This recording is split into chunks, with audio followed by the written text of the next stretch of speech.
weekend jangan lemes dong. Ayo bangun pagi kayak saya nih. Saya sudah siap mau jalan-jalan.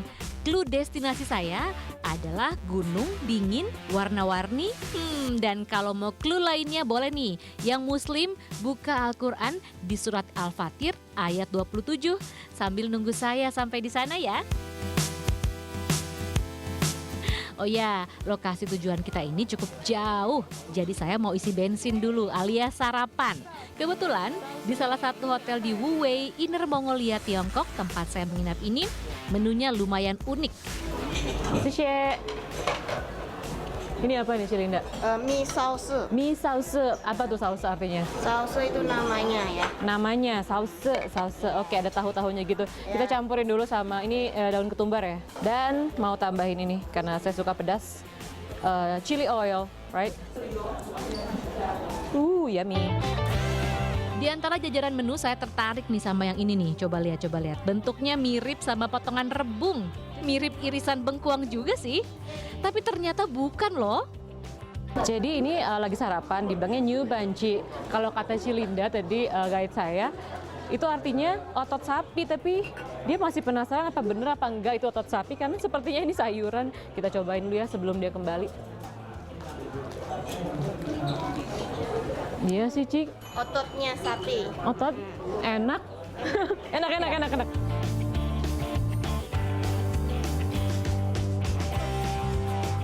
Nah ini terakhir nih apa yang ini bapau, yang sebelahnya wachuer. Sekarang kita santap yuk sarapannya. Mari makan. Xiao semi ini isinya tahu, lobak, dan mie. Lihat deh bentuk mie-nya, nggak sama karena ini dibuat secara manual dengan cara ditarik-tarik. Kalau irisan otot sapi saya sudah pasti suka. Saya sih ngebayangin menu ini dicampurin sama bakso yang dijual abang-abang gerobak di Indonesia. Pasti enak. Sekarang kita mau makan yang lain selain mie-nya. Jadi ini namanya wachuer. Bapau tapi bukan bapau karena ini nggak ada isinya. Bentuknya sih kayak bapau. Jadi kalau misalnya nggak ada nasi, ya sih ya. Makannya pakai ini. Nggak ada rasanya sih.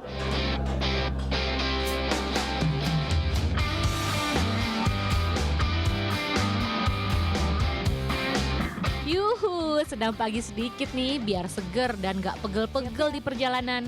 Yap, perjalanan dari kota Wuwei tempat saya menginap ke daerah Danxia berjarak sekitar 250 km. Jadi persiapkan diri untuk perjalanan panjang ya. Fasilitas jalanan di kawasan ini sudah dibangun dengan cukup baik. Badan jalannya juga sangat lebar, jadi nyaman deh.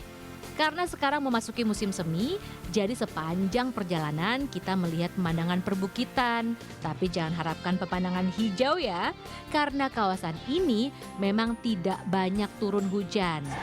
Alhamdulillah setelah tadi berapa jam ya? 4 atau 5 jam plus berhenti-berhenti. Akhirnya kita nyampe juga di kawasan Danxia National Geographic Park. Wow.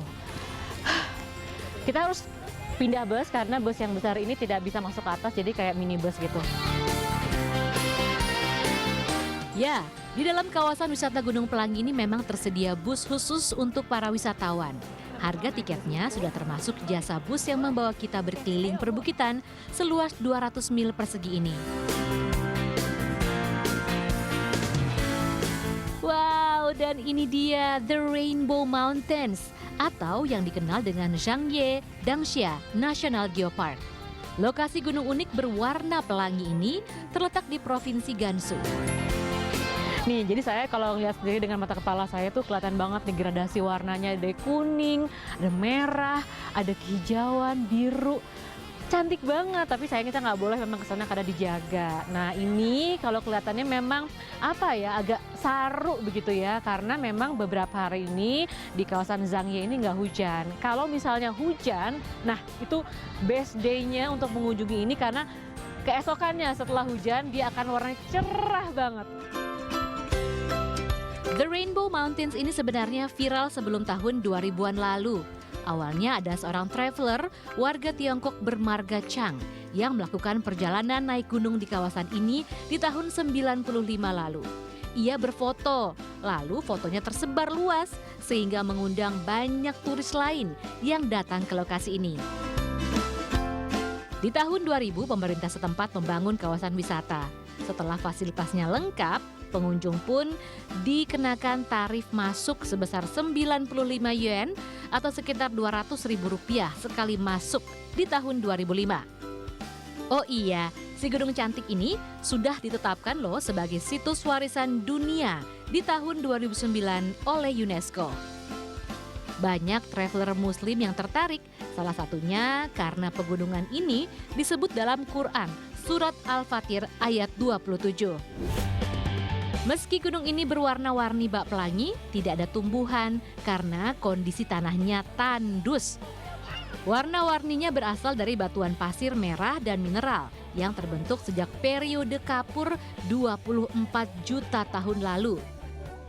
Oh iya, kalau pemirsa jalan-jalan ke sini akan melihat lorong harapan seperti ini, alias The Hanging Wish di bagian pintu keluar. Biasanya sih pengunjung menuliskan harapannya dan digantung di sini. Saya juga beli loncengnya. Tapi bukan untuk digantung di sini. Sayang mending buat oleh-oleh dibawa pulang ke tanah air deh.